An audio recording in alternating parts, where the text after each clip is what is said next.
ቢስሚላህ አልሐምዱሊላህ ወሰላቱ ወሰላሙ አላ ረሱሊላህ ሰለላሁ ዐለይሂ ወሰለም። ዛሬ የምንማረው ስንተኛውን ሐዲስ ነው? አምስተኛውን ሐዲስ አብረን ከማለታችን በፊት ትርጉሙ ምን እንደሚል ነግራችኋለሁ። በደንብ አስተውሉ። አን አቢ ሁረይረተ ረዲየላሁ አንሁ አቡ ሁረይራ ረዲየላሁ አንሁ ምን ይላል? አነ ረሱለላሂ ሰለላሁ ዐለይሂ ወሰለም ነብዩ ሰለላሁ ዐለይሂ ወሰለም ቃለ አሉ ኢነላሃ አላህ የጋሩ አላህ ይቀናል አሉ። አላህ ምን ይላል? አላህ ይቀናል።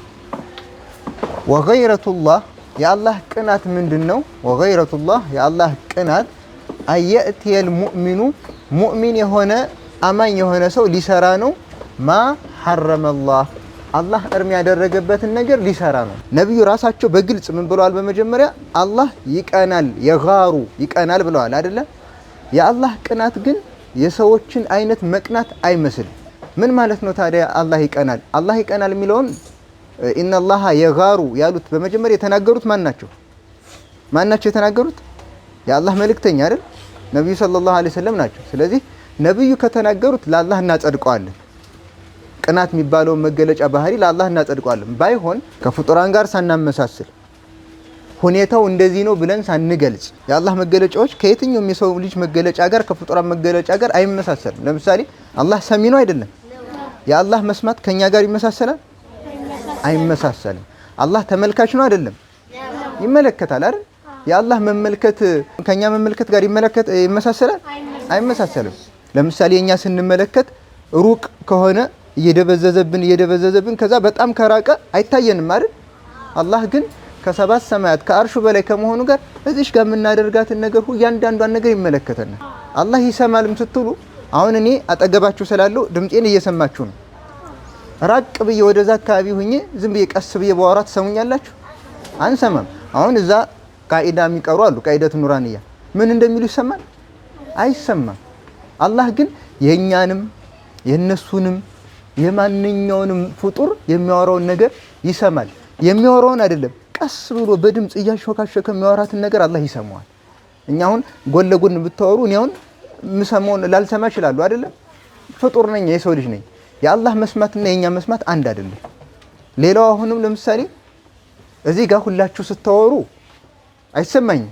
ምንድን እንዳላችሁ የሆነ የሚል ድምጽ ነው እንጂ የሚሰማኝ ምን እንዳላችሁ አይሰማኝም።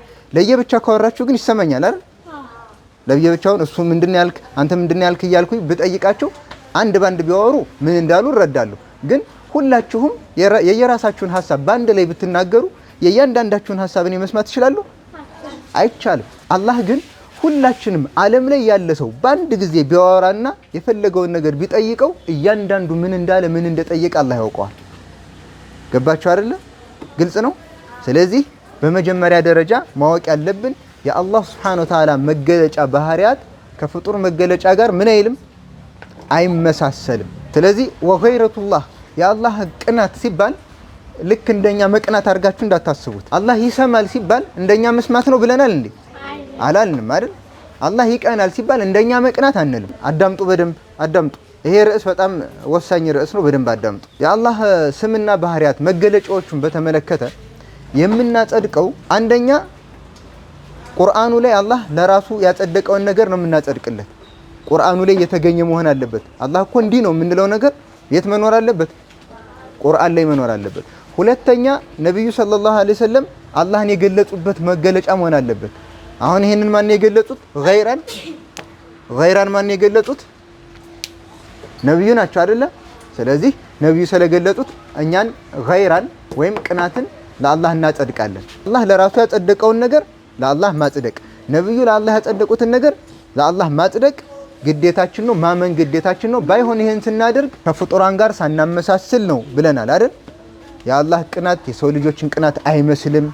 የአላህ መመልከት የሰው ልጆችን መመልከት አይመስልም።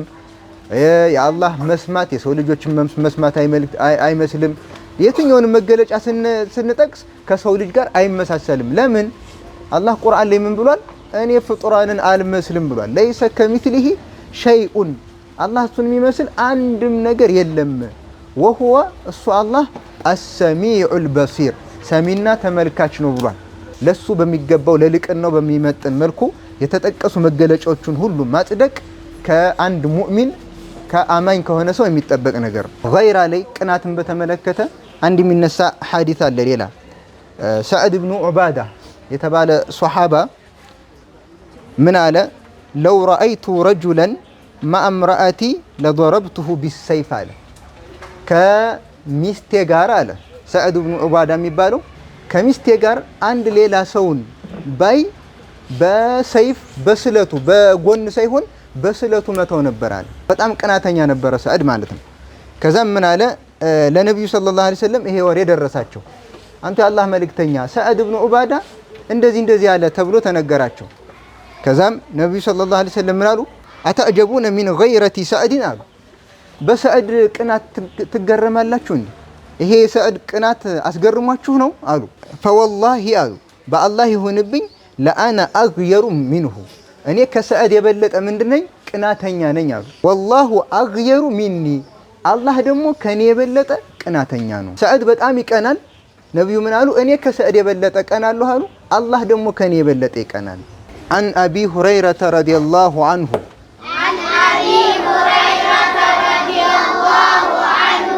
أن رسول الله صلى الله عليه وسلم قال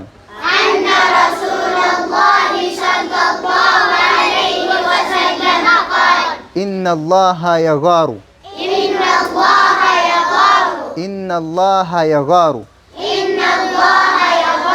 وغيرة الله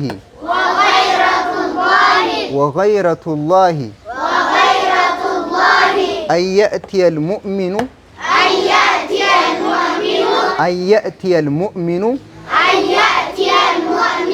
ما حرم الله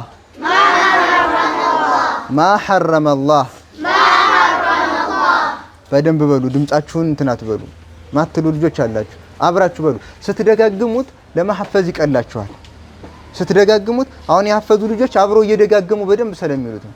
ድምጻችሁን ከፍ አድርጋችሁ ስትሉት የሆነ ነገር ማሐፈዝ መሸምደድ ከፈለጋችሁ ለብቻችሁን ብትሆኑ ማለት ነው። ድምጻችሁን ከፍ አድርጋችሁ ማለት ነው። ለራሳችሁም ቢሆን ድምጻችሁን ከፍ አድርጋችሁ ራሳችሁን እያደመጣችሁ ስትደጋግሙት የመያዝ እንትን ይኖረዋል።